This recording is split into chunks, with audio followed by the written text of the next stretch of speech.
The gunshot echoed through the dusty streets of El Paso, Texas, in 1876, sending a flock of startled birds into the clear blue sky as Josephine Murphy stepped off the stagecoach, her heart hammering against her ribs. She clutched her small carpet bag tighter, the commotion down the street drawing her attention to a man sprawled in the dirt, blood seeping through his shirt while townsfolk scattered for safety. This was not the welcome she had envisioned when accepting the teaching position in this frontier town. Josephine smoothed down her travel-worn navy blue dress, taking a steadying breath. At 22, she had left behind the comforts of Boston to forge her own path after her parents' passing left her with little more than her education and determination. The promise of a new schoolhouse and eager young minds had called to her from across the country, but the violence unfolding before her eyes made her question her decision. "Best get inside, miss," the stagecoach driver advised, handing down her trunk. "Sheriff'll handle that business." As if summoned by the driver's words, a tall figure emerged from the jailhouse across the street. Even from a distance, Josephine could see the man's imposing presence. He moved with purpose, his long strides eating up the ground as he approached the fallen man and the shooter who stood, gun still smoking, with a look of grim satisfaction. "That's Noah Ashford," the driver said, following her gaze. "Town sheriff. Best lawman this side of the Rio Grande, though he ain't much for talking. Lost his family some years back in an Apache raid. Ain't been the same since." Josephine watched as Sheriff Ashford disarmed the shooter with efficient movements, his face set in hard lines beneath the brim of his hat. There was something compelling about him, perhaps the way he commanded respect without saying a word, or how his shoulders seemed to carry an invisible weight. "Where might I find Mrs. Holloway?" Josephine asked, tearing her eyes away from the scene. "She's expecting me at the boarding house." The driver pointed down the street. 3 buildings past the general store. Can't miss it, got them fancy curtains in the windows. Josephine thanked him and gathered her belongings, making her way toward her new home.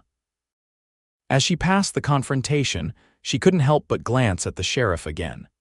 His eyes, a piercing blue that seemed out of place in his sun-weathered face, met hers for the briefest moment.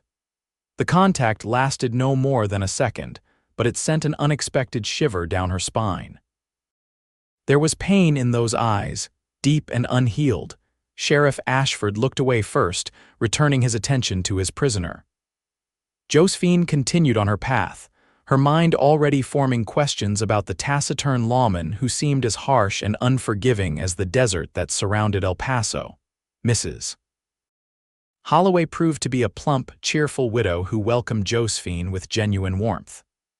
"My stars, child, you must be exhausted from your journey. Come in, come in. I've prepared the corner room for you, gets the loveliest morning light." The boarding house was clean and comfortably furnished, a haven of civilization in the rugged town. Over tea and freshly baked biscuits, Mrs. Holloway filled Josephine in on the town's inhabitants and dynamics. "The school board is mighty pleased to have a proper educated teacher come all the way from Boston," she said, pouring more tea. "The children have been making do with Reverend Taylor's wife since Miss Peterson left to get married last spring."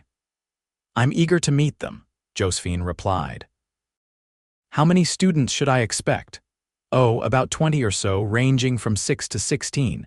Frontier children, they're a hardy bunch but good-natured for the most part." Mrs. Holloway hesitated. "There's also Sheriff Ashford's boy, Thomas. He's 12 now, smart as a whip, but—" She lowered her voice. "Well, the poor child hasn't spoken much since his mother and sister were killed. The sheriff, he does his best, but that man's got more walls built up than Fort Bliss." Josephine's interest was piqued. "I saw the sheriff when I arrived. There was some trouble in the street." Mrs. Holloway clucked her tongue. "Charlie Weber finally caught Frank Delaney cheating at cards. Been coming for months. Noah Sheriff Ashford keeps the peace well enough, but El Paso has its share of rough elements." She studied Josephine with kind eyes. "You're not having second thoughts, are you, dear?" "No," Josephine said with more confidence than she felt. I came here to teach, and that's what I intend to do. Good girl. Now let me show you to your room. You'll want to rest before meeting the town council tomorrow. That night, as Josephine unpacked her modest belongings, she found herself drawn to the window. The streets of El Paso were quieter now, bathed in the silvery light of a full moon. Across the way, a lamp still burned in the jailhouse. She wondered if Sheriff Ashford was there, keeping watch over his prisoner or perhaps buried in whatever memories kept him looking so grim. On impulse, Josephine took out her journal and began to write. El Paso is a town of contradictions, violence, and kindness existing side by side. The people seem hardened by life on the frontier, yet there is a sense of community that reminds me of home. I wonder if I will find my place here. And I wonder about Sheriff Ashford, whose eyes held such sorrow when they met mine today. What burdens does he carry? And what of his son who doesn't speak? Perhaps in teaching the children, I might find a way to help them both. She closed her journal, unaware that her path would soon become intertwined with the guarded lawman in ways she could never have anticipated. Morning brought the harsh reality of frontier life into sharp focus for Josephine. The water in her wash basin was tepid at best, and the sounds of the town starting its day filtered through her window, horses neighing, wagons creaking, men calling to each other as shops opened.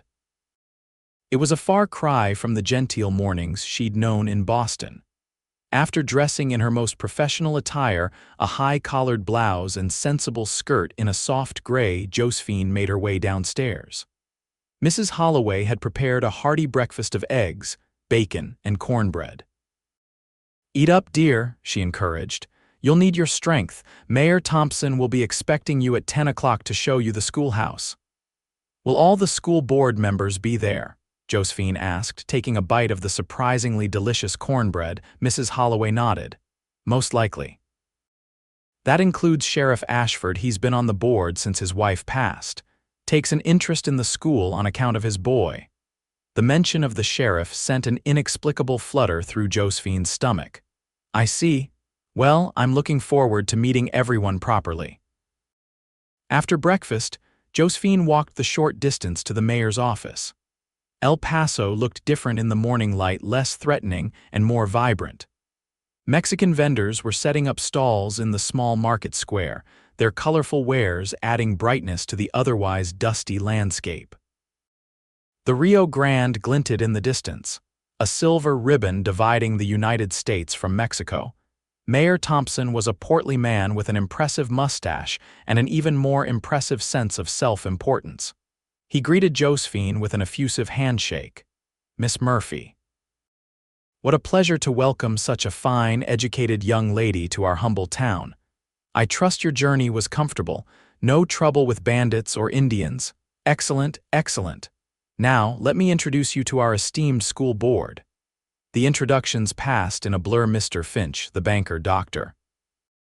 Lawson, Mrs. Taylor, the Reverend's wife, and two ranchers whose names Josephine immediately forgot. She was more aware of who wasn't present. Sheriff Ashford had not yet arrived.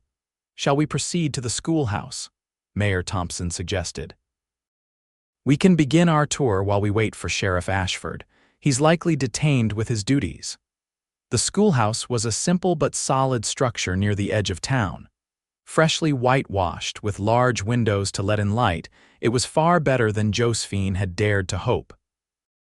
Inside, rows of desks faced a large blackboard and bookshelves lined one wall, though they were sparsely populated.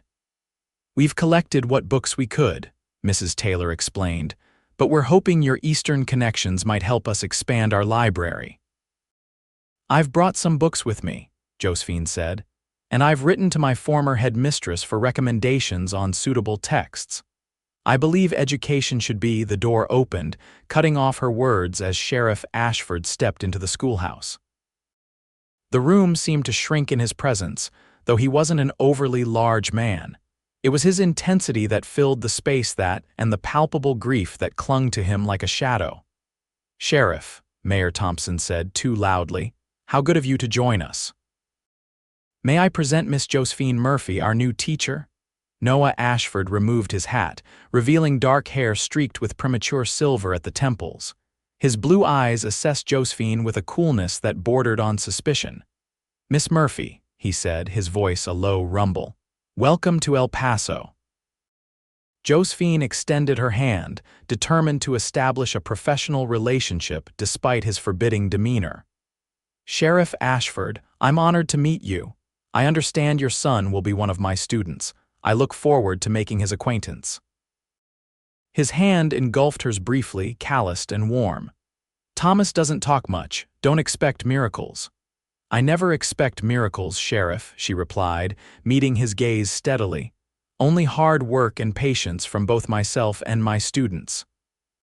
Something flickered in his eyes, surprise, perhaps, that she hadn't been cowed by his brusqueness. He nodded once, then turned to Mayor Thompson. "Got a report of rustlers near the Wilson Ranch. I'll be riding out this afternoon." Of course," the mayor fussed. "Your duties come first, Sheriff. We were just showing Miss Murphy the schoolhouse." "It's more than adequate," Josephine assured them all. "When may I expect to meet the children?" "We thought to start classes on Monday," Mrs. Taylor said. "That gives you 3 days to prepare and the family's time to spread the word." The meeting continued with discussions of curriculum and school rules. Throughout, Josephine was acutely aware of Sheriff Ashford's presence. He said little, but his eyes missed nothing. When the conversation turned to discipline, he finally spoke again. "The children respect authority when it's fair," he said. "My boy included. You'll have no trouble if you're consistent." Josephine recognized the advice for what it was, a warning not to show favoritism or weakness. "Thank you, Sheriff. I believe in fair treatment for all my students." The meeting concluded with arrangements for supplies and confirmation of Josephine's salary. As the board members filed out, Sheriff Ashford lingered. "Miss Murphy," he said, his voice lower now that they were nearly alone. "El Paso isn't Boston. The territory has its own rules. If you need assistance," he seemed to struggle with the offer, "the jailhouse is always open." Josephine was touched by what must have been for him a significant gesture. "Thank you, Sheriff, I'll remember that." He nodded and replaced his hat, pulling the brim low. "Thomas will be at school on Monday. He's a good boy." The defensiveness in his tone tugged at Josephine's heart. "I'm sure he is, Sheriff Ashford." After he left, Josephine remained in the schoolhouse, running her fingers over the teacher's desk and imagining the room filled with children. She wondered about Thomas Ashford and what it might take to help a child find his voice again after such tragedy. The next 3 days passed in a flurry of preparation. Josephine organized her teaching materials, arranged the classroom, and tried to memorize as many names as possible from the school register Mrs. Taylor had provided. She also explored El Paso, familiarizing herself with the town and its inhabitants. The general store was run by a friendly couple, the Donaldsons, who had a daughter named Emma who would be in Josephine's class. The livery stable was operated by a gruff but kind Mexican man named Miguel Santos, whose twin sons were also on the school roster. She met Dr. Lawson's wife at church on Sunday, along with several other families whose children would be her students. Throughout her explorations, Josephine caught only glimpses of Sheriff Ashford. He seemed to be constantly moving, patrolling the streets, breaking up minor disputes, or riding out of town on official business. She did spot a boy she assumed must be Thomas, watching her from the shadows of the jailhouse porch one afternoon. When she smiled and waved, he vanished inside like a startled deer. Monday morning dawned bright and clear.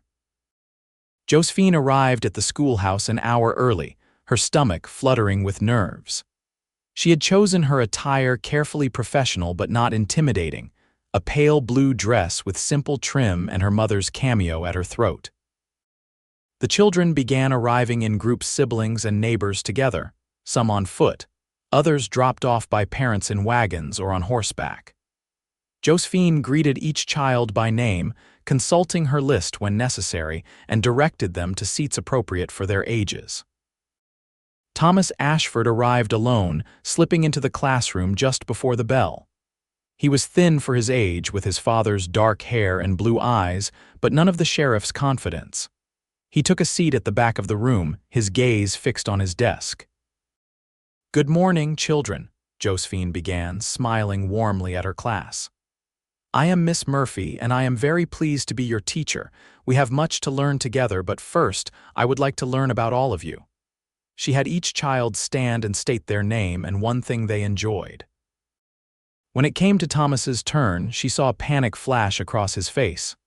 "Thomas Ashford," she said gently, "your father told me you might prefer not to speak. That's perfectly acceptable. Perhaps you could write something for me later about what you enjoy doing." Relief washed over the boy's features, and he nodded once, a quick, jerky movement. The first day of school proceeded better than Josephine had dared to hope. The children were indeed, as Mrs. Holloway had described, hearty and good-natured for the most part. She assessed their various levels of education and began dividing them into appropriate groups for instruction. When the day ended and the children filed out, Thomas lingered, approaching her desk with hesitant steps. He placed a folded piece of paper on her desk, then hurried out before she could react. Josephine unfolded the paper to find a single sentence written in careful script. "I like to draw." She smiled, tucking the note into her pocket. It was a small victory, but a victory nonetheless. Outside, she was surprised to see Sheriff Ashford waiting, leaning against a hitching post with his arms crossed. Thomas ran to him, and Josephine watched as the stern lawman's expression softened almost imperceptibly as he placed a hand on his son's shoulder. "Sheriff Ashford," she called, walking toward them. "Thomas had an excellent first day." Noah studied her face as if searching for signs of deception. "Did he now? Indeed. He's clearly very bright, and he shared with me that he enjoys drawing." Something like hope flickered in the sheriff's eyes. "He hasn't drawn since," he stopped abruptly, then continued in a more controlled tone. "That's good to hear, Miss Murphy. Perhaps you could provide him with some drawing materials. I'd be happy to incorporate art into our lessons occasionally." Noah seemed taken aback by the suggestion. "I'll see what I can do," he said finally. "Wonderful." Josephine smiled at Thomas, who was watching the exchange with wide eyes. "I look forward to seeing you tomorrow, Thomas." As she walked back to the boarding house, Josephine felt the weight of Noah Ashford's gaze following her. She had expected resistance from the guarded sheriff, not this cautious cooperation. It gave her hope that perhaps, with time and patience, she might find a way to help both father and son heal from their loss. The weeks that followed fell into a comfortable rhythm. Josephine found her stride as a teacher, adapting her Eastern education to the practical needs of frontier children. She introduced literature alongside lessons in agriculture and basic engineering, understanding that her students needed skills that would serve them in their unique environment. True to his word, Noah had procured drawing supplies for Thomas. The boy began producing remarkable sketches, landscapes, animals, and occasionally, people.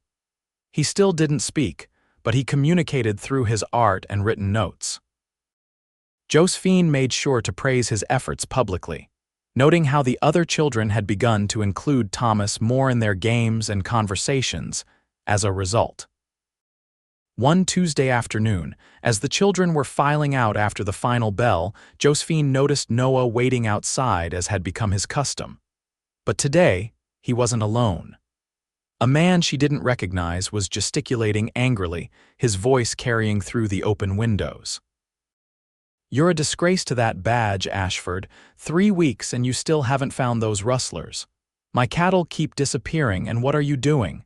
Playing nursemaid to your mute brat." Josephine gasped at the cruelty of the words. Thomas, who had been gathering his books, froze in place, his face draining of color. Noah's response was too quiet to hear, but his stance had changed like a wolf preparing to defend its territory. The rancher spat on the ground near Noah's boots and stormed off toward the saloon. Josephine hurried to Thomas's side. "Are you all right?" The boy nodded, but his hands trembled as he clutched his books. She walked with him to the door where Noah stood, his face a mask of controlled fury.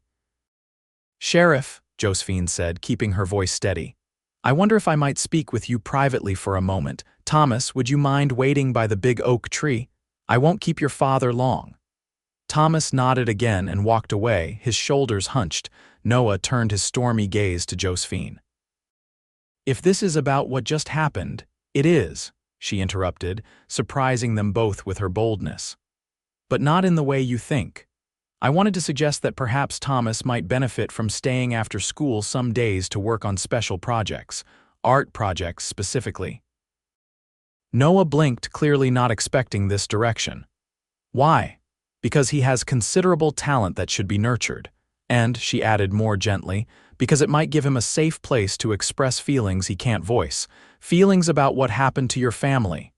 Noah's jaw tightened. "You don't know anything about what happened to my family, Miss Murphy." "No, I don't," she admitted. "But I know loss, Sheriff. My parents both died of influenza 3 years ago. I understand that grief can be paralyzing." For a moment, Noah's hard exterior seemed to crack, revealing a glimpse of the pain beneath. Then the walls came back up. "Thomas can stay after school if he wants to," he said gruffly. "I'll make arrangements with Mrs. Holloway about picking him up later." "Thank you," Josephine said, resisting the urge to touch his arm in comfort. "And Sheriff, that rancher was wrong about everything." Noah studied her face, searching for mockery or pity and finding neither. "Wilson's always been a hothead," he said finally. "Pay him no mind." But as he walked away to join Thomas, Josephine could see the burden of Wilson's words weighing on his shoulders. She wondered how many such confrontations Noah endured, how many times he'd been judged for the way he was raising his son or handling his grief. The after-school art sessions began the following week. Thomas wasn't the only student who stayed. Several others showed interest, and Josephine welcomed them all. She taught them basic techniques and encouraged them to express themselves freely. Thomas's drawings became more personal. He sketched the jailhouse, the schoolhouse, and eventually a woman with long, dark hair holding the hand of a small girl. When he showed this last drawing to Josephine, his eyes were filled with unspoken grief. "Your mother and sister?" she asked gently. He nodded, then to her surprise wrote beneath the figures, "I miss them every day." "Of course you do," Josephine said, her heart aching for the boy. "Love doesn't stop when someone leaves us, it just changes form." Thomas looked at her with such intensity that she wondered if he might speak, but he simply nodded again and returned to his drawing. When Noah came to collect him that evening, Josephine shared what had happened. "He drew Sarah and Mary," she said quietly, after Thomas had gone to wait outside. "And he wrote about missing them." Noah's composure faltered. He's never." He cleared his throat. "Thank you, Miss Murphy." "Josephine," she offered impulsively. "When we're not in front of the children, I mean." He seemed startled by the invitation to familiarity but nodded. "Josephine," he said, testing the name. "I'm Noah." It was a small step, but it felt significant, like the first crack in a dam that had been holding back the river of his emotions for too long. As October gave way to November, El Paso prepared for the coming winter. Though milder than the eastern winters Josephine was accustomed to, there was still a distinct chill in the air that had the townsfolk stocking up on supplies and repairing their homes. The school was thriving under Josephine's care. Even the most reluctant students were showing improvement, and parents were commenting on their children's newfound enthusiasm for learning. Thomas, in particular, was flourishing. While he still didn't speak, his written work was exemplary, and his drawings had become a source of pride for the entire school. Noah, too, was changing, though more subtly. His visits to the schoolhouse became more frequent, and he occasionally lingered after collecting Thomas, asking Josephine about the day's lessons or offering to repair a loose floorboard or sticky window. Their conversations, initially brief and formal, gradually grew more personal. Josephine learned that Noah had been a Texas Ranger before settling in El Paso, that he had met his wife Sarah during a cattle drive, and that he had built their house with his own hands. In turn, she told him about her childhood in Boston, her love of literature, and her dreams of making a difference through education. "Why El Paso?" he asked one evening as they watched Thomas sketching under the schoolhouse's porch overhang. "With your education, you could have taught anywhere in the East," Josephine considered the question. "After my parents died, Boston felt smothering, full of memories and expectations. I wanted to go somewhere I could be useful, where my work would truly matter." She smiled wryly. "And perhaps I read too many adventure novels as a girl and romanticized the West." Noah's lips quirked in what might have been the beginning of a smile. "Has the reality disappointed you?" "Not at all," she said honestly. "It's harder than I imagined, certainly, but also more rewarding." Their eyes met, and Josephine felt a now familiar flutter in her chest. There was something growing between them, a tentative friendship, certainly, but also the potential for more. She had caught herself thinking of Noah at odd moments, wondering if he was eating properly, if he ever allowed himself to rest, if he ever thought of her when they were apart. Such thoughts were dangerous, she knew.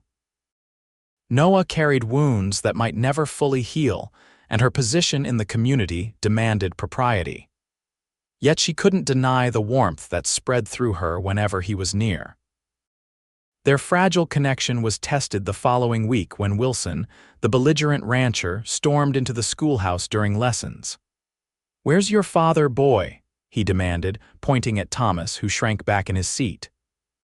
Josephine immediately positioned herself between Wilson and her students. "Mr. Wilson, this is highly inappropriate. If you need Sheriff Ashford, I suggest you check the jailhouse." "I've checked everywhere," Wilson snarled, the smell of whiskey heavy on his breath. "Found 3 more of my cattle slaughtered this morning."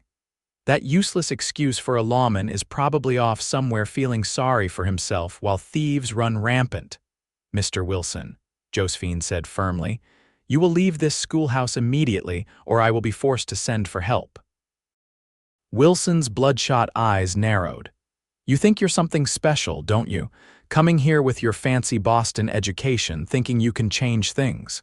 You're just like Ashford, living in a dream world while the rest of us face reality. That's quite enough."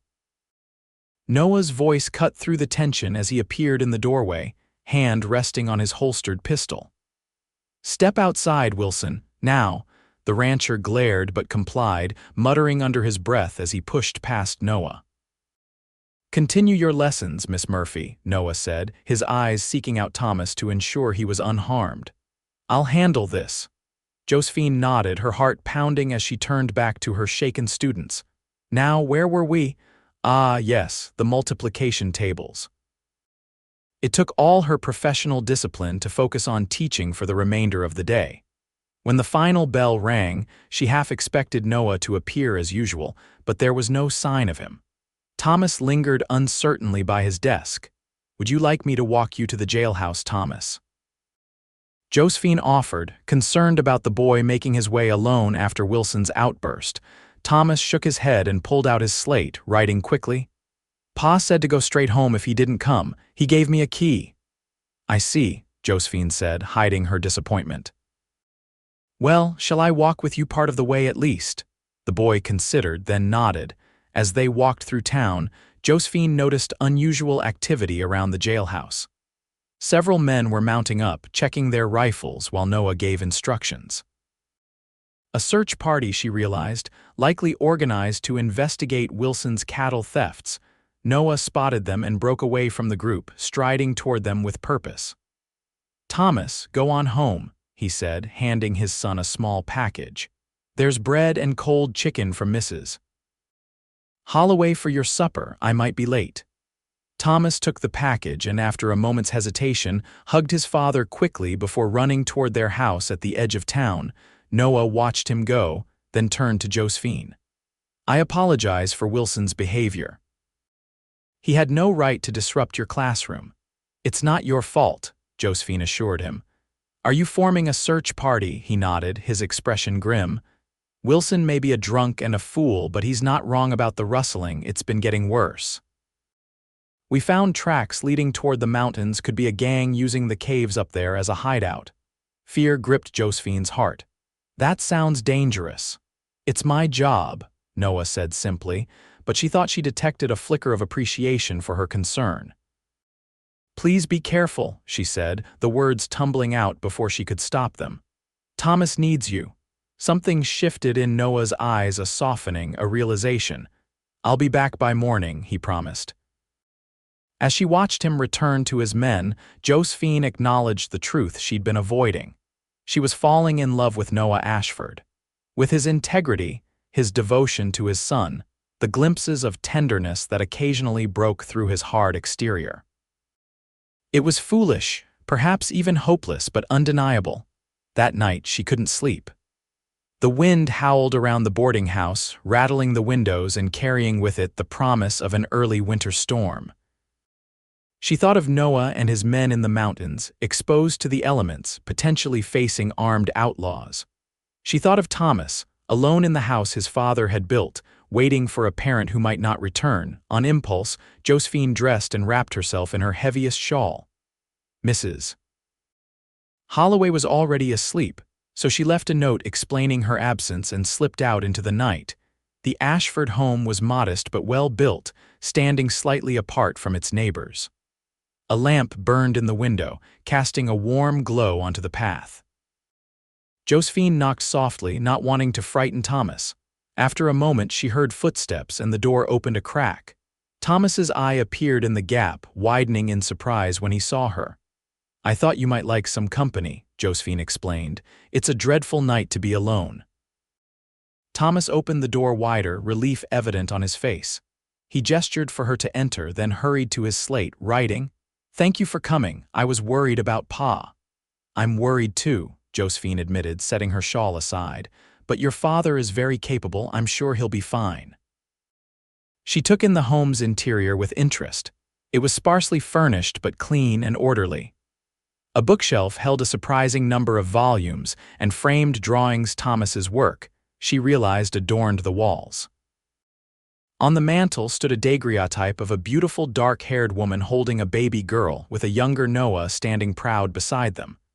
"Your mother was lovely," Josephine said gently. "You have her smile." Thomas ducked his head, but she could see he was pleased by the comparison. He wrote, "Pa doesn't smile anymore, not like in the picture."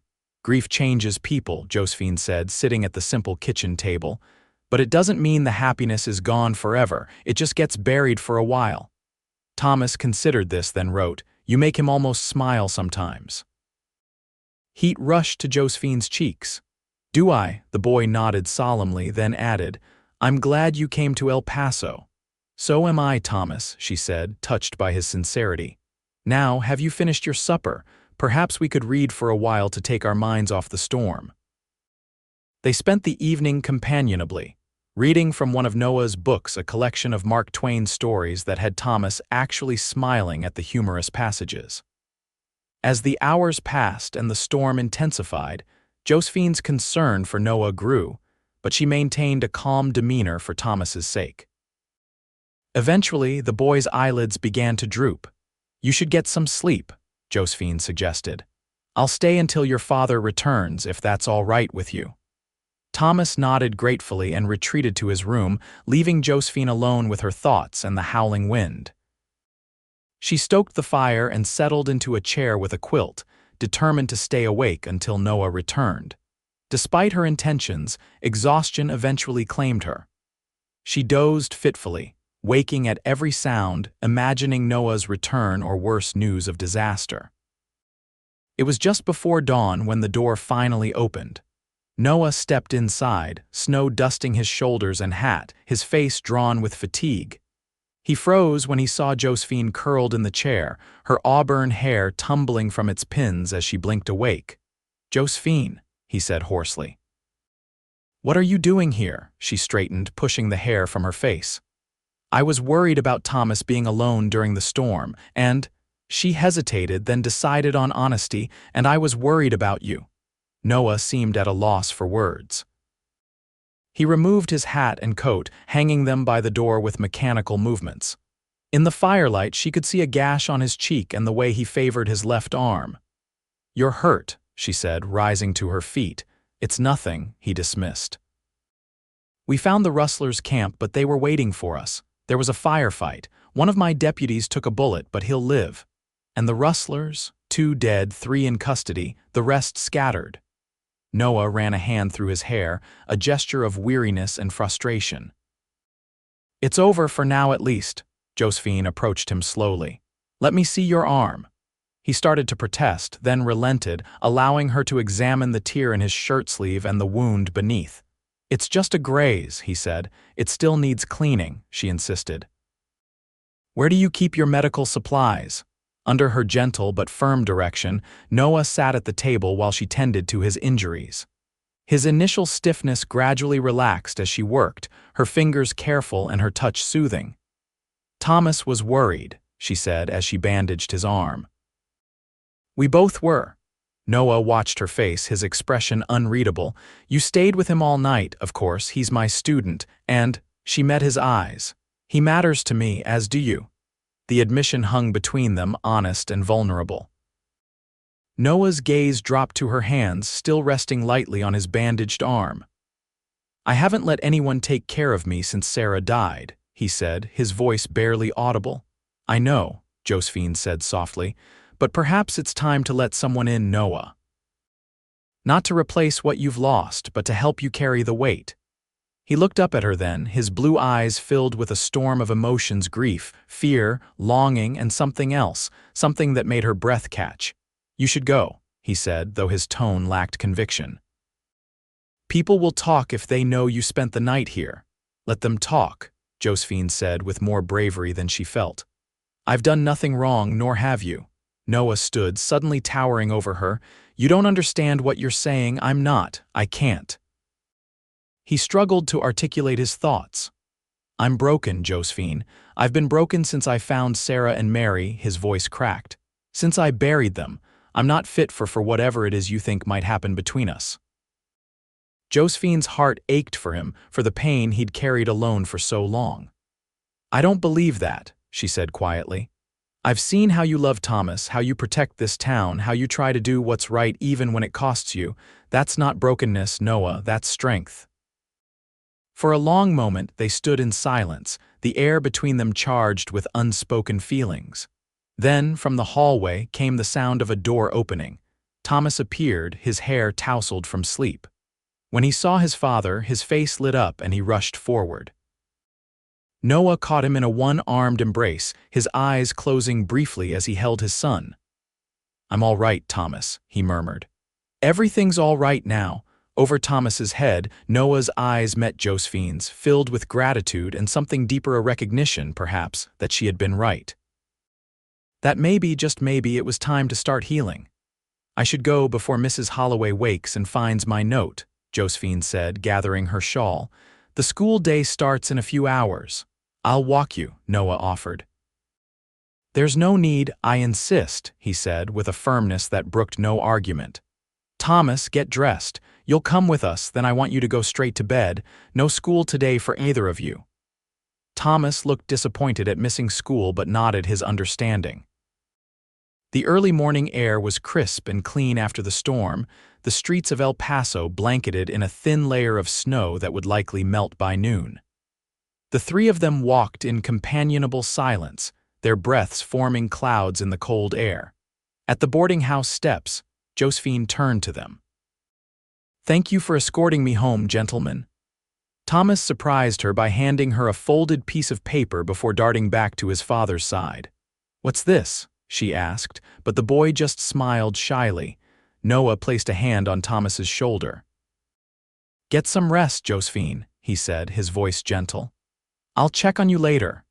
As they walked away, Josephine unfolded the paper. It was a sketch, hastily done but remarkably expressive. It showed 3 figures, a man, a woman, and a boy standing together in what looked like the Ashford home. Beneath it, Thomas had written, My family. Tears pricked Josephine's eyes. The question mark spoke volumes about the boy's uncertainty, his hope, his fear of wanting too much. And the fact that he'd included her in his vision of family touched her deeply. She tucked the drawing into her pocket and entered the boarding house, her mind and heart full of the Ashford men and the tentative future Thomas had dared to imagine. The days following the rustlers' capture brought a sense of calm to El Paso.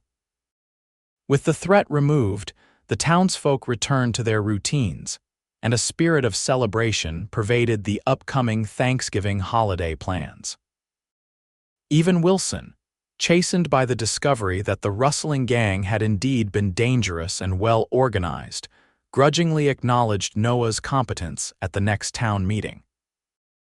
Josephine threw herself into her teaching with renewed energy, incorporating Thanksgiving themes into her lessons and organizing a small pageant for the children to perform for their parents. Thomas, inspired by her enthusiasm, created beautiful backdrops for the performance, his artistic talents continuing to flourish. Noah, true to his word, had checked on Josephine the day after the storm. Their conversation had been brief but warm, with an undercurrent of mutual understanding that something significant had shifted between them. He had thanked her again for staying with Thomas, and she had inquired about his injuries.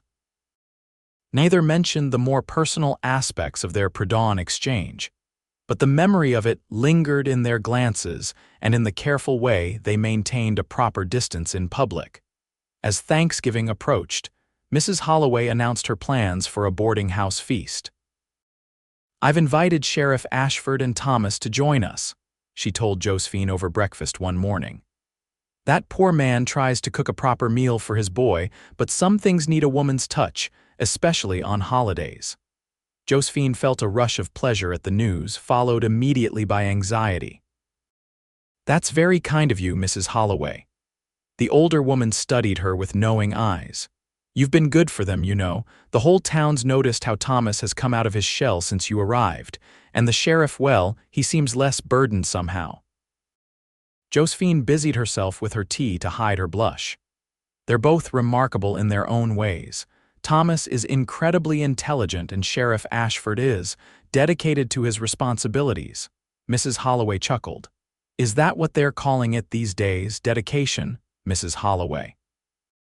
Josephine protested, though she couldn't help smiling. "Oh, don't mind me, dear. I'm just an old woman who enjoys seeing young people find happiness. And speaking of happiness, I've had a letter from my daughter in Santa Fe. She's expecting her third child in the spring and has asked me to come help after the birth." "How wonderful," Josephine said sincerely. "Will you be gone long?" "A month or two, I expect. Which brings me to a favor I wanted to ask." Mrs. Holloway leaned forward conspiratorially. "I'll need someone to look after the boarding house while I'm away. Nothing too demanding, just collecting rent, ensuring the common areas stay tidy, that sort of thing. I thought perhaps you might consider moving into my quarters during that time. It would give you more space than your current room, and in exchange, you'd have reduced rent." The offer was tempting. Josephine's small room, while comfortable, did feel cramped at times, especially when she was grading papers or preparing lessons. "That's very generous, Mrs. Holloway." "I'd be happy to help." "Excellent. That's settled then. Now, about Thanksgiving dinner, I'll need your assistance with the pies. Can you make a decent crust?" The conversation turned to menu planning, but Josephine's thoughts remained on the upcoming dinner with Noah and Thomas. Despite her best efforts to maintain a professional demeanor, she couldn't deny the anticipation that fluttered in her chest at the prospect of spending a holiday with them in a more informal setting. Thanksgiving Day dawned clear and cold. Josephine rose early to help Mrs. Holloway with the preparations, her hands busy with dough and fillings while her mind kept returning to the evening ahead. She had chosen her best dress for the occasion, a deep green velvet that brought out the auburn highlights in her hair and complemented her hazel eyes. "You look lovely, dear," Mrs. Holloway approved when Josephine came downstairs that evening. "That color suits you beautifully." The other boarders were already gathered in the dining room. Mr. Peterson, the elderly surveyor, the Clarkson sisters, who ran the millinery shop, and Dr. Lawson, whose wife was visiting family in St. Louis. They chatted amiably as Mrs. Holloway made final arrangements to the table, which was laden with a golden brown turkey, stuffing, sweet potatoes, fresh bread, cranberry sauce, and various vegetable dishes. A knock at the door announced the arrival of the final guests. Mrs. Holloway hurried to answer it, returning moments later with Noah and Thomas in tow. Both were dressed in their Sunday best, their dark hair slicked neatly, though Thomas was already tugging at his collar nervously. "Sheriff Ashford, Thomas, welcome," Mrs. Holloway beamed. "Please come in and make yourselves comfortable." Noah's eyes found Josephine immediately, his gaze traveling briefly over her dress before returning to her face with evident appreciation. "Miss Murphy," he said, his voice formal but his eyes warm.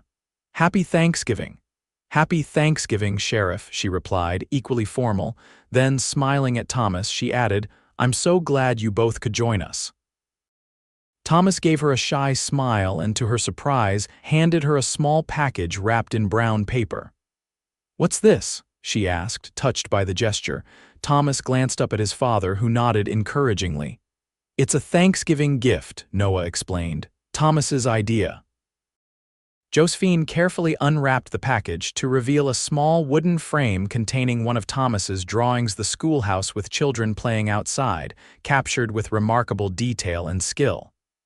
"Oh, Thomas," she breathed, genuinely moved. "It's beautiful, thank you." The boy ducked his head, pleased but embarrassed by the praise. "Thomas made the frame himself," Noah added. "With a little help." "I'll treasure it," Josephine promised, setting the gift carefully on a side table. Mrs. Holloway, watching the exchange with twinkling eyes, clapped her hands. "Well now, let's all sit down before the food gets cold. Sheriff, you're at the head of the table, if you please."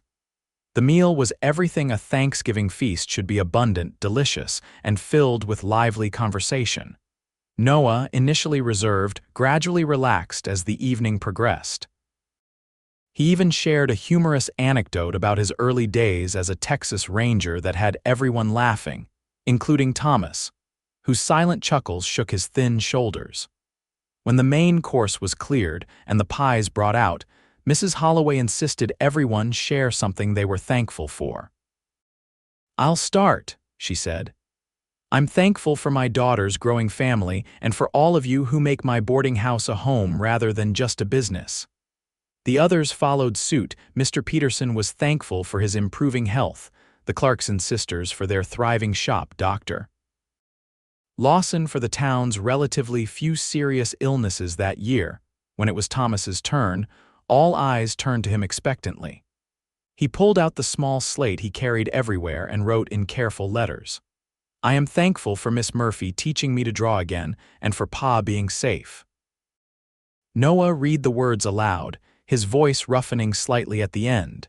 He cleared his throat and added his own gratitude. "I'm thankful for this town and its good people, for the opportunity to serve as your sheriff, and for those who have shown kindness to my son when I wasn't enough." His eyes met Josephine's across the table, and she felt the weight of his words, the rare admission of vulnerability, the acknowledgement of her role in Thomas's life, the unspoken gratitude for her presence in their lives. When her turn came, Josephine spoke from her heart. "I'm thankful for El Paso welcoming me so warmly, for my students, who teach me as much as I teach them, and for new friendships that have made this place feel like home." The evening continued with dessert and coffee, the conversation flowing easily among the diverse group. As the hour grew late, Noah caught Josephine's eye and tilted his head slightly toward the door, a silent request for a private word. She nodded almost imperceptibly, and a few moments later excused herself to get some air on the porch. The night was cold but still, the stars brilliantly clear above the desert landscape. She wrapped her shawl more tightly around her shoulders and waited. Noah joined her minutes later, closing the door softly behind him. "Thomas is helping Mrs. Holloway with the dishes," he explained. "He seems to have appointed himself her assistant," Josephine smiled. "He's a thoughtful boy, you should be proud." "I am," Noah said simply. He moved to stand beside her at the porch railing, his presence solid and reassuring in the darkness. "I wanted to thank you properly. For the drawing, Thomas hasn't been that excited about something since, well, in a long time, and for everything else." "There's no need to thank me, Noah. I care about Thomas, deeply." He turned to face her, his features half illuminated by the light spilling from the window. "Just Thomas." The question hung between them, weighted with possibility. Josephine's heart raced as she gathered her courage. "No," she admitted softly, "not just Thomas." Noah's breath visibly caught. He took a step closer, close enough that she could feel the warmth radiating from him. "Josephine, I'm not good at this, at expressing feelings. Since losing Sarah and Mary, I've kept everyone at a distance. It seemed safer that way." "I understand," she said, meaning it. "Grief can be a fortress we build around ourselves for protection." "Yes," he looked surprised at her insight. "But lately, I've been thinking that maybe it's become a prison instead."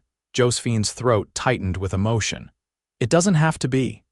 Noah's hand moved to her face, his calloused fingers gentle as they brushed a strand of hair from her cheek. "I can't promise I won't be guarded. Or that I won't stumble.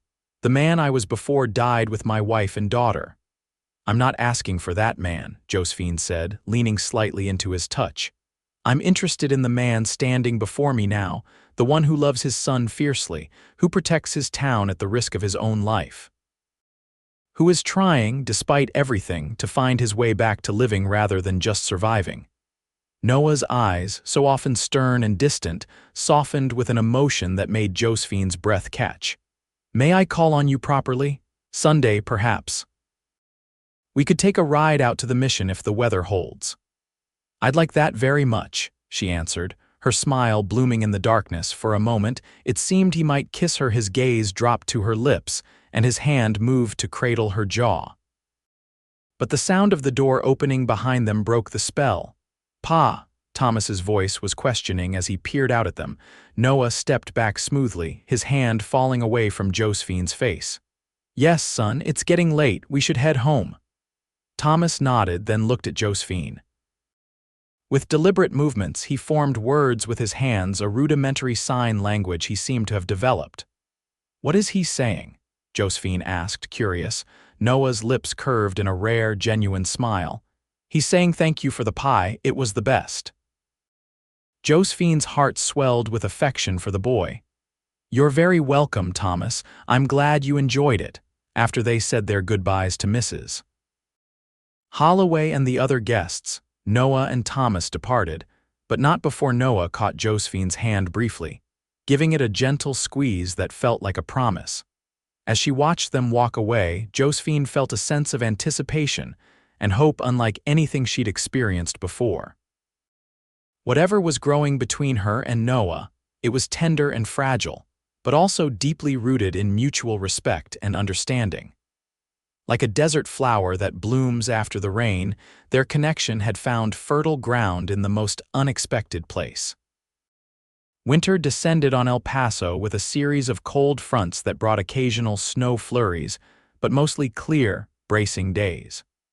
The school's Thanksgiving pageant was a resounding success, with parents and townsfolk filling the schoolhouse to capacity to watch the children perform. Thomas's backdrops received special praise, and Josephine noticed how Noah sat straighter in his seat, pride evident in his posture as people complimented his son's work. True to his word, Noah called on Josephine that Sunday. Their ride to the mission was a revelation away from the constraints of town and their professional roles.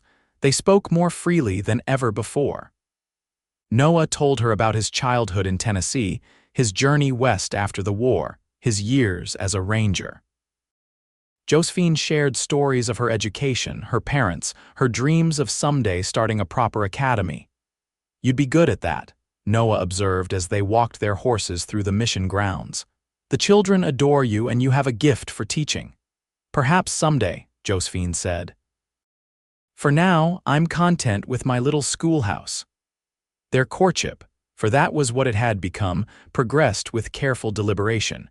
Noah was not a man given to impulsive gestures or passionate declarations, but his constancy spoke volumes. He began escorting Josephine to church on Sundays, sitting beside her with Thomas between them like a family. He brought her small, thoughtful gifts, a book of poetry he'd ordered from San Antonio, wildflowers he'd gathered while on patrol, a carved wooden pen holder for her desk at school. Thomas flourished under the developing relationship. Though he still didn't speak, his communications through writing and his improvised sign language became more extensive. He began spending time at the boarding house with Josephine on afternoons when Noah was working late, helping her grade papers or simply reading quietly in her company. As Christmas approached, El Paso transformed with festive decorations and preparations. The general store displayed imported toys and candies, the church organized a nativity pageant, and Mrs. Holloway planned an elaborate Christmas Eve dinner. "I've invited half the town," she told Josephine with good-natured exasperation. "My last hurrah before leaving for Santa Fe, I suppose. Sheriff Ashford and Thomas will be there, of course." Josephine couldn't help the smile that spread across her face at the mention of Noah. Mrs. Holloway noticed and patted her hand affectionately. "He's a good man, dear. Wounded, yes, but healing, thanks in no small part to you." "We're taking things slowly," Josephine said, not denying the older woman's implication. "Noah has been through so much, and Thomas adores you," Mrs. Holloway finished, "as does his father, though he may not say it in so many words." Josephine blushed. "It's complicated." "Love always is, my dear, but the best things in life usually are." The school's Christmas celebration was scheduled for the last day before the holiday break. Josephine had organized recitations, carols, and small handmade gifts for each student. The children were buzzing with excitement, none more so than Thomas, who had been working on a secret project he refused to show anyone, even his father. When the day arrived, the schoolhouse was festive with pine boughs and red ribbons. Parents crowded in, standing along the walls when the seats ran out. Noah arrived in his capacity as both school board member and Thomas's father, looking unusually dapper in a clean black suit and string tie. The program went beautifully, with even the youngest children remembering their lines and songs. When it came time for the gift exchange, Thomas stepped forward with his project, an illustrated book he had created, telling the story of El Paso through the seasons. Each page featured detailed drawings of the town, the mountains, the river, and the people, with simple but eloquent descriptions beneath. "For everyone," he had written on the cover. From Thomas Ashford. A hush fell over the schoolhouse as the book was passed around, parents and children alike marveling at the artistry and the sentiment behind it. "This is extraordinary, Thomas," Josephine said, her voice thick with emotion. "You've captured our town so beautifully." Thomas beamed then, to everyone's astonishment, he cleared his throat. "Thank you, Miss Murphy," he said, his voice rusty from disuse but clear enough to be heard by everyone present. Noah made a strangled sound, somewhere between a gasp and a sob. He moved swiftly to his son's side, kneeling to meet Thomas's eyes. "Son," he whispered. "Merry Christmas, Pa," Thomas said, his voice stronger now, though still soft. The schoolhouse erupted in applause and exclamations of joy. Noah gathered Thomas into a fierce embrace, his shoulders shaking with silent emotion. When he finally released his son, his eyes were suspiciously bright, and he seemed unable to speak. Josephine stepped in, calling for the final carol to give Noah a moment to compose himself. As the children sang "Silent Night," she moved to stand beside the Ashford men, her own eyes misty with happiness for them. Noah's hand found hers, hidden between the folds of their coats. His fingers intertwined with hers, warm and sure, as they listened to the sweet voices filling the schoolhouse with hope and promise. The following days passed in a blur of preparation for Christmas. Josephine divided her time between helping Mrs. Holloway, shopping for gifts, and spending precious moments with Noah and Thomas. The boy was speaking more each day, his voice growing stronger and more confident. He explained that he had been practicing in secret for weeks, determined to give his father the gift of his voice for Christmas. "It was Miss Murphy's story about the desert flower that made me think I could do it," he told Noah one evening as the three of them sat by the fire in the Ashford home. "What story was that?" Noah asked, looking at Josephine with curiosity. She smiled, remembering. I told the children about certain desert plants that appear dead during drought, but are simply waiting for the right conditions to bloom again.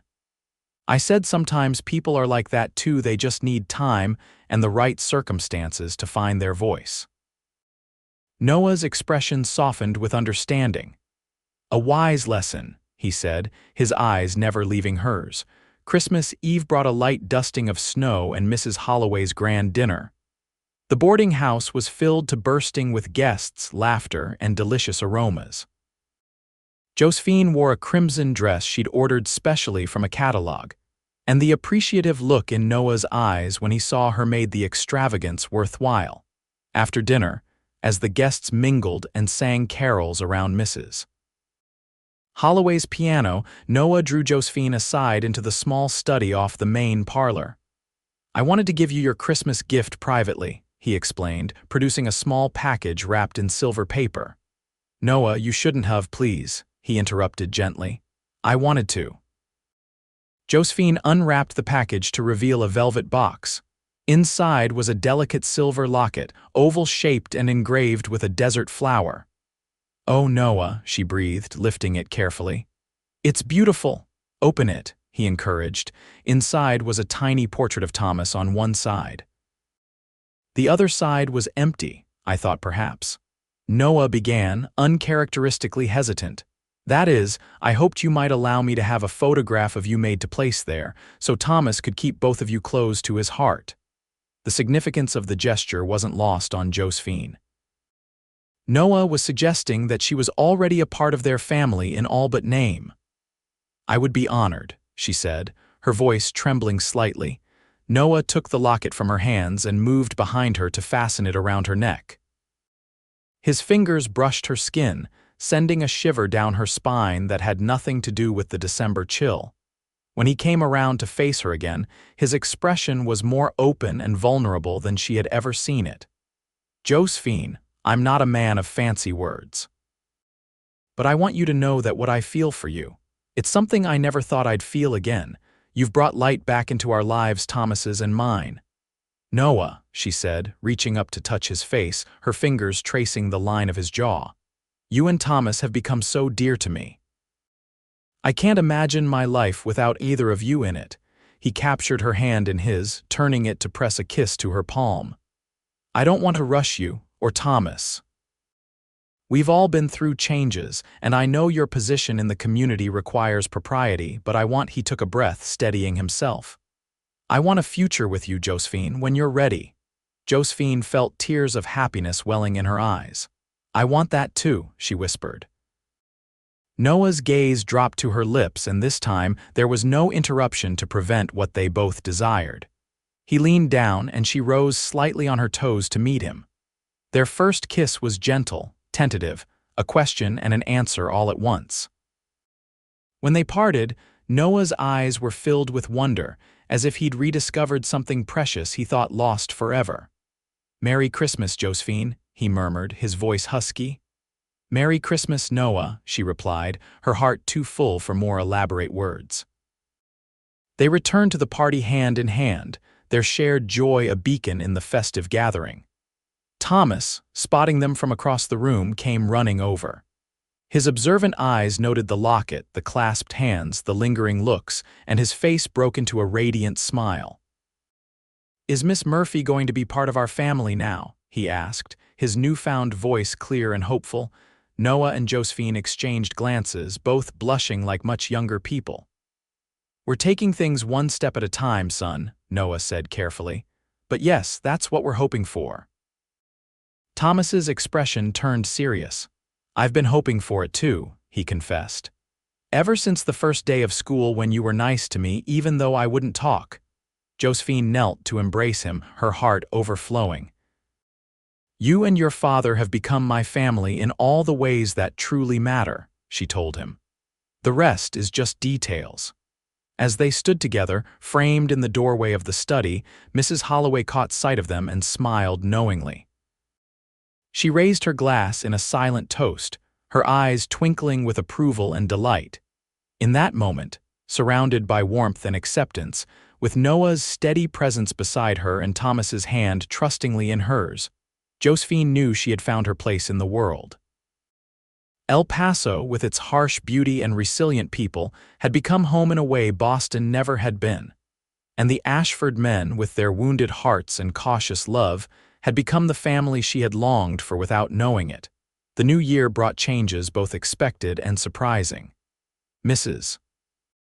Holloway departed for Santa Fe, leaving Josephine in charge of the boarding house as planned. The responsibility was substantial but manageable alongside her teaching duties, especially with Thomas often volunteering to help with small tasks. Noah and Josephine's courtship continued to deepen, though they maintained appropriate decorum in public.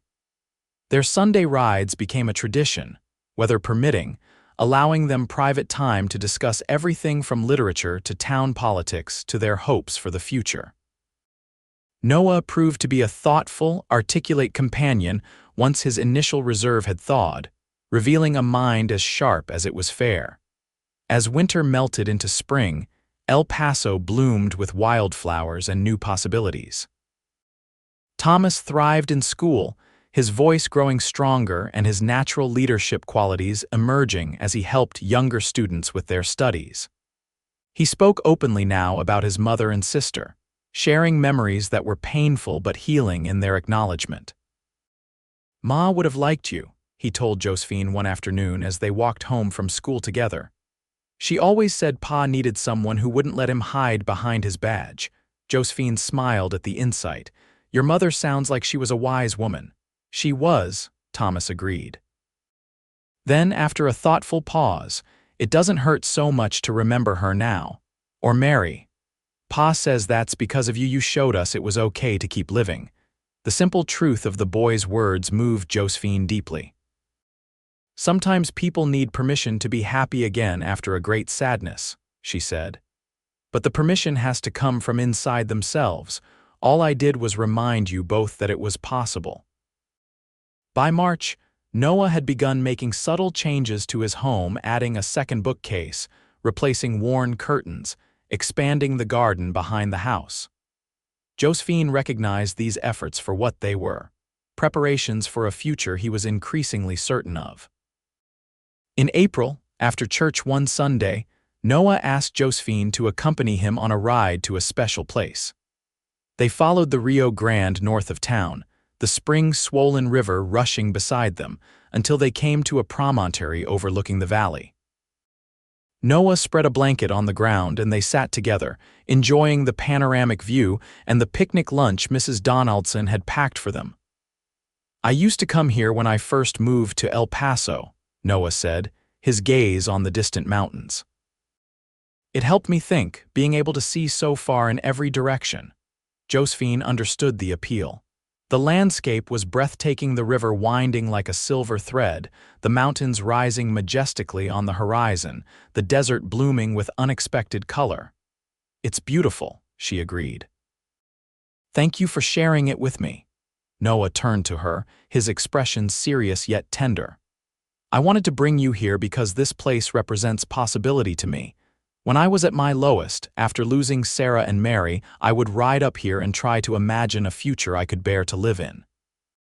For a long time, I couldn't see anything but emptiness stretching out before me." He took her hand, his grip warm and sure.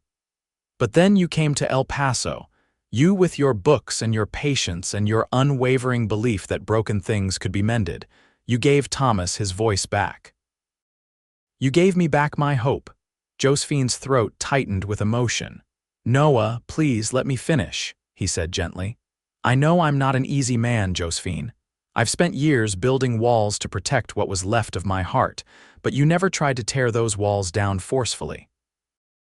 You just waited patiently, showing kindness at every turn, until I found the courage to open the gate myself."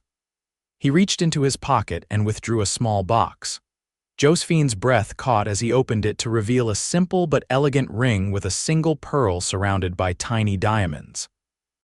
"I love you, Josephine Murphy," Noah said, his voice steady despite the vulnerability in his eyes. "I love your intelligence, your compassion, your strength. I love how you've embraced this town and its people, how you've helped my son heal, how you've shown me that there can be joy after sorrow. Will you marry me? Will you make a family with Thomas and me?" Tears of happiness spilled down Josephine's cheeks. "Yes," she whispered, then more strongly, "Yes, Noah, I will marry you." He slid the ring onto her finger, then cupped her face in his hands. "You've already made me happier than I ever thought I could be again," he said, his own eyes suspiciously bright. Their kiss was deeper this time, filled with the promise of a shared future and the certainty of love hard-won and genuine. When they returned to town, Thomas was waiting anxiously on the porch of the jailhouse. One look at their clasped hands and Josephine's radiant smile told him everything he needed to know.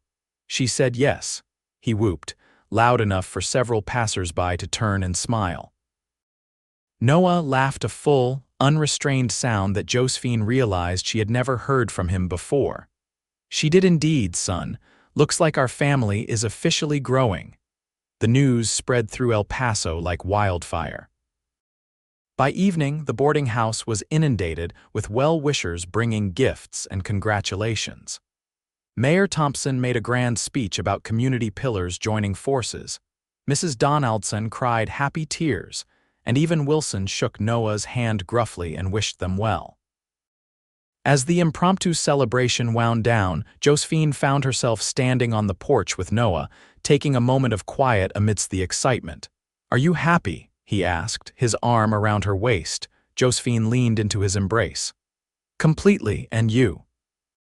"Any regrets about opening that gate in your walls?" Noah pulled her closer. "Only that I didn't do it sooner," he admitted. Though perhaps the timing was exactly as it needed to be. They stood together in comfortable silence, watching the stars appear in the deepening twilight. The future stretched before them, not empty and desolate as Noah had once feared, but rich with possibility and love. "When shall we be married?" Josephine asked, practical even in her happiness. "June," Noah suggested. "After the school term ends, unless that's too soon." "June is perfect," she agreed. "That gives us time to prepare and—" She hesitated, then continued with shy determination, "And perhaps by next school year I'll be teaching as Mrs. Ashford instead of Miss Murphy." Noah smiled, a warm, genuine expression that transformed his features. "Mrs. Ashford?" he repeated, testing the sound of it. "I like that very much." The following weeks were a whirlwind of wedding preparations alongside Josephine's teaching duties and Noah's responsibilities as sheriff. They decided on a simple ceremony at the church, followed by a community celebration in the town square. Josephine wrote to her former headmistress in Boston, inviting her to the wedding and receiving an enthusiastic acceptance along with a generous gift of fine linens for her new home. Thomas threw himself into the preparations with characteristic enthusiasm, offering to create special invitations with his drawings, and helping Josephine move her belongings from the boarding house to what would soon be their family home. "I've never seen a boy so happy about a wedding," Noah remarked one evening as they watched Thomas carefully arranging Josephine's books on the newly built shelves. "He's been smiling so much I barely recognize him as the same solemn child from last summer." "Children are remarkably resilient," Josephine said, "especially when they feel secure and loved." Noah's expression softened as he gazed at his son. "We both needed reminding of that, I think." As June approached, Josephine finished her first year of teaching with a sense of profound accomplishment. Her students had made remarkable progress, with even the most reluctant readers now devouring books from the expanded school library. The town council had voted to extend the school term for the following year, and to provide funds for additional materials and possibly an assistant for Josephine, as enrollment continued to grow. The wedding day dawned clear and warm, the kind of perfect June morning that seemed designed for new beginnings. Josephine prepared at the boarding house, assisted by Mrs. Taylor and Emma Donaldson, who had become a dear friend over the school year. Her dress was ivory silk, ordered from San Antonio and altered to fit her perfectly. She wore her mother's pearl earrings and the locket Noah had given her at Christmas, now containing miniature portraits of both Thomas and Noah. "You look beautiful, my dear, Mrs. Taylor said, adjusting Josephine's veil. "Sheriff Ashford won't know what hit him." Josephine laughed, her nervousness dissolving in genuine happiness. "I'm more concerned about keeping my composure during the ceremony. I've never been prone to tears, but lately." "It's natural, Mrs. Taylor assured her. "Marriage is a profound step, especially when it involves creating a family with a child already present. But if I may say so, you, Noah, and Thomas already are a family in all the ways that truly matter. Today just makes it official in the eyes of God and the community." Across town, Noah was experiencing similar pre-wedding jitters as he adjusted his string tie for the third time. Thomas, handsome in a new suit, watched his father with amused understanding. "Pa, you're going to wear out that tie before we even get to the church," he observed. Noah grimaced, acknowledging the truth of his son's words. "I just want everything to be perfect for Josephine. She deserves that." Thomas's expression grew thoughtful. "Miss Murphy Josephine told me once that perfect things aren't really that interesting. She said it's the imperfect things that have character and stories to tell." Noah stared at his son, struck by the wisdom in his words. "When did you get so smart?" he asked, only half joking. Thomas shrugged, smiling. "I have good teachers." The church was filled to capacity when Noah and Thomas took their places at the altar. The entire town seemed to have turned out for the occasion, along with visitors from neighboring communities and Josephine's former headmistress, a dignified older woman who had traveled all the way from Boston. When the music began and the doors opened to reveal Josephine on Mayor Thompson's arm, standing in for her late father, Noah felt his breath catch in his throat. She was radiant, her face glowing with happiness beneath the delicate veil, her steps sure and purposeful as she walked toward him. The ceremony itself was a blur of emotion and sacred promises. Noah was surprised to find his voice steady as he spoke his vows, pledging to love, honor, and cherish Josephine for all the days of his life. Her eyes shimmered with tears as she made the same promises to him, her hand warm and trusting in his. When the Reverend pronounced them husband and wife, Noah lifted her veil with trembling fingers. The love shining in Josephine's eyes as he leaned down to kiss her would stay with him forever, a moment of perfect joy after years of sorrow. As they turned to face the congregation, Thomas stepped forward, handing them each a folded piece of paper. Noah opened his to find a drawing of the three of them standing before their home, the word family written beneath in Thomas's careful hand. "Thomas," Josephine whispered, holding her own identical drawing, "this is the most precious gift." The boy smiled, his eyes bright with happiness. "I have a real family again," he said simply. Noah, overcome with emotion, pulled his son into an embrace, reaching out to include Josephine as well. The three of them stood together at the altar, a family united not by blood alone but by choice, by love, by the patient rebuilding of lives once shattered. As they walked down the aisle amid cheers and well wishes, Noah glanced at his bride, still amazed that this remarkable woman had chosen to share her life with him and his son. "Happy, Mrs. Ashford?" he asked, his voice low and intimate despite the crowd surrounding them. Josephine's smile was radiant. "Happier than I ever dreamed possible, Mr. Ashford." Outside the church, the clear June sky stretched endlessly above them, the mountains stood sentinel in the distance, and the future beckoned with infinite promise. For Noah, who had once believed his capacity for joy died with his first wife and daughter, the moment felt like a miracle, not a dramatic, instantaneous transformation, but the culmination of months of gradual healing, nurtured by Josephine's unwavering patience and kindness. He had been gruff and guarded, wounded by loss and afraid to risk his heart again. She had seen beyond the walls to the man beneath, offering not pity but understanding, not demands but acceptance. And in doing so, she had taught him that love, once thought lost, could be found again in new and unexpected forms. As they moved toward the waiting buggy that would take them to their wedding celebration, Noah squeezed Josephine's hand, a silent gesture of gratitude and love. She returned the pressure, her eyes meeting his with perfect understanding. In that moment, under the vast El Paso sky, Sheriff Noah Ashford, once broken by grief, found himself whole again, surrounded by the family he had thought forever beyond his reach, his heart full of a love he had never expected to feel again. And Josephine, the Boston schoolteacher who had traveled west in search of purpose, discovered that in helping to heal others, she had found her own deepest fulfillment not in the pages of books or the halls of academia, but in the love of a guarded man and his silent son, both of whom had finally found their voices in the language of renewed hope.